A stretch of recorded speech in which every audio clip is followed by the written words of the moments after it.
Hi guys, so nagche-check up ako ng mga halaman at eto siya ay si Echeveria Monroe na tinanggalan ko ng dahon mga 2 weeks or a month ago, nakalimutan ko na.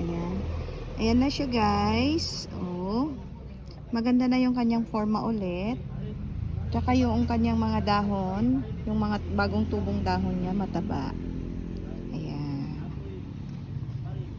Tingnan natin yung ilalim.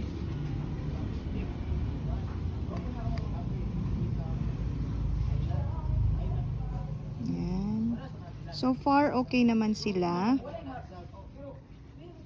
Walang walang sign ng fungus.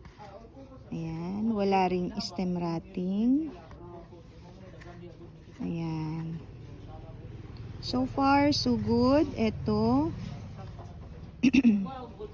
Maganda yung kanyang forma na. So, etong isa, ito yung kasabayan niya na pinat ko noon mga 4 months ago. Kanina lang tinanggalan ko ito ng isang dahon kasi nabubulok na siya.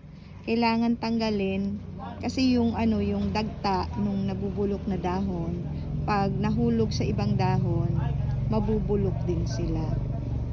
Mahahawaan. Ayan. Ito maganda din ang kanyang forma ulit.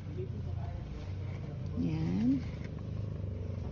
Iniikot-ikot ko lang sila pagka ganitong ganitong hindi na straight yung kanyang growth kasi hinahanap nila kung nasaan yung sunlight.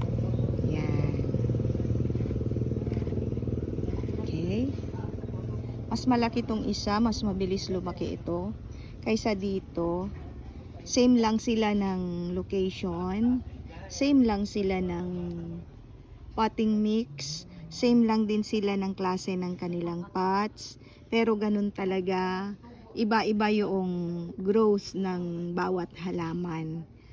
Ayan. Pero the same, maganda silang pareho. Ayan. Salamat sa panonood. Have a nice day. Have a blessed day everyone. Bye-bye!